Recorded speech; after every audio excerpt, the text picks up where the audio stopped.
Live from downtown Detroit, Local 4 News at noon starts now. Oh, take a look at there.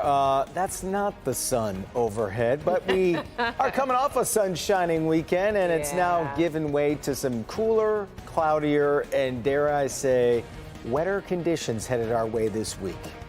Great to have you with us here at noon, and we do want to start with the forecast. We do, and I like Mother Nature's timing. I mean, give us a glorious weekend that was fantastic for all your outdoor activities, and then make it gloomy on a Monday.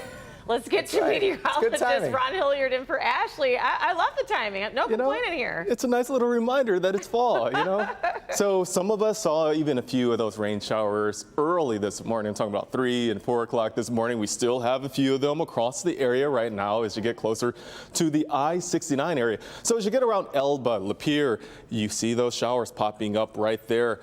Otisville area as you get into Genesee County. Some showers also in northern portions of Oakland County, right around Lake Orion, Oxford. Also seeing a few of those showers moving across the area as we get closer to Lake St. Clair. Very few scattered, isolated showers popping up around Macomb County. So what do we have in the forecast? Is it more cloud cover, more rain? Well, it is a mixture of both across the area. This is what we have right out there right now, looking into downtown Detroit, a beautiful sight with Comerica Park and Ford Field. The temperatures coming in at 65 in Detroit, 66 Ann Arbor, 70 Port Huron, 65 in Adrian. Cloud cover for all of us across the area, a couple of sprinkles popping up, and we will have more chances of rain showers. Here's that high for today, right near 70, but some of us will be struggling to get to that number. We're going to talk more about the rain showers coming up in the forecast. All right, Ron. New information into the newsroom this afternoon. Police arresting a third suspect in connection with the deadly shooting of a business owner in Dearborn. Yes, as our Sean Lay reports, this suspect tried to leave town as police were closing in. Sean? Well, good afternoon, everyone. We continue to dig deep and look into the shocking shooting death of well-known Dearborn florist Hassan Salameh. Now, here's the latest of what we're learning right now. This happened last week as the 29-year-old was leaving a sushi restaurant with his fiancée. Salameh was shot multiple times as he was getting into his luxury Mercedes SUV, a G-Wagon. His watch and his necklace was taken. Police call it a random robbery and a carjacking attempt. Now, using security camera footage from the restaurant and Dearborn police investigators working to identify the men involved, police tracked down 2 suspects relatively quickly and arrested a third man as he was trying to board a flight at Metro Airport bound for Arizona. There's much more to this case. Dearborn police will be releasing more information we understand in the coming days. We're also learning that one man arrested recently did time in a federal case for carjacking, and another man just got out of prison on gun crimes. Much more at 5 o'clock. Sean Lay, Local 4. All right, Sean. The UAW strike against Detroit's car makers entering its 11th day now. Yes, it is. And while talks continue, negotiations are continuing. The two sides do not seem to be close to reaching an agreement, and the stakes are going to get higher and higher, including tomorrow and Wednesday, because President Joe Biden will be here in Metro Detroit tomorrow to join workers on the picket line, and former President Donald Trump is going to be coming to Metro Detroit on Wednesday. He plans to hold a rally in Macomb County on Wednesday evening. And the ripple effects of this now starting to appear. An auto supplier in Wixom may be forced to lay off dozens of employees as the UAW strike continues. Eagle Industries filed a notice in anticipation of a layoff that could affect 171 employees, including plant and administrative workers. The company did not specifically cite the strike as the cause of the possible layoffs.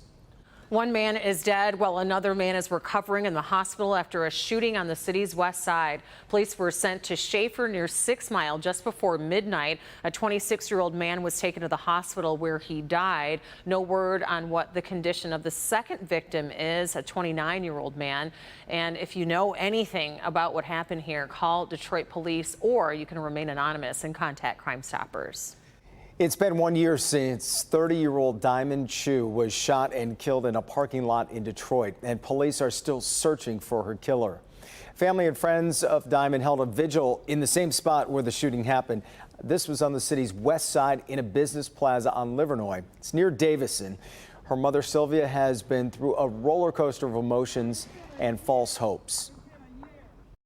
And I've been talking to the detectives, and they was telling me that they got a warrant signed. I'm waiting on them to issue the warrant, here it is a year tomorrow that we've been missing my baby girl.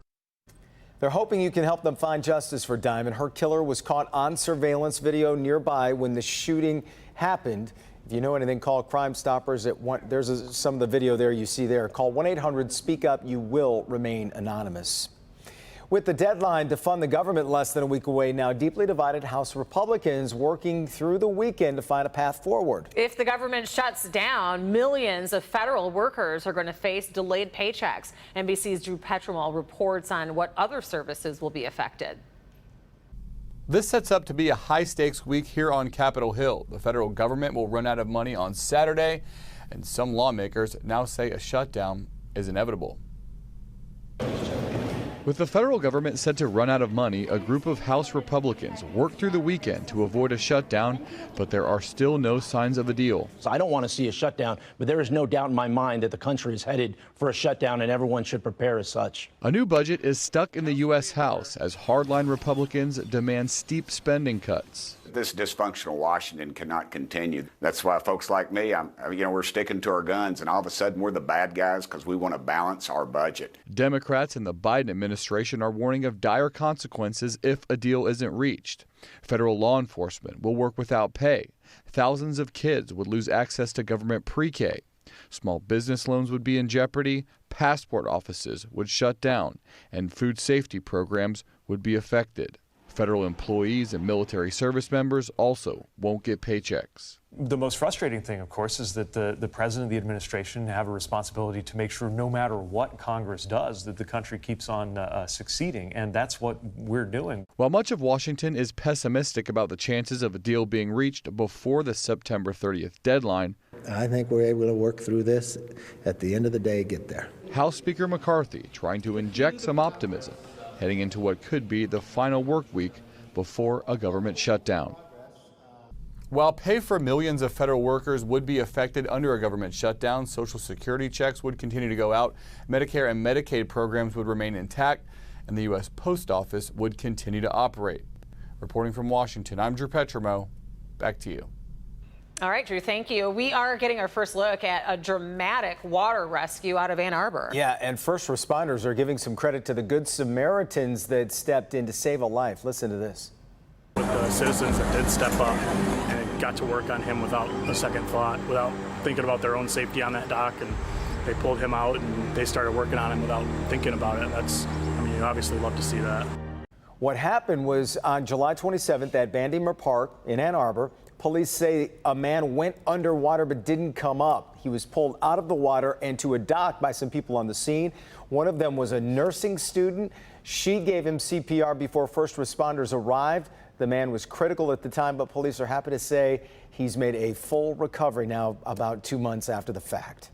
Wow, good to see. Utilizing those nursing skills before she even gets the degree. Yep, and knowing CPR, like we always point out.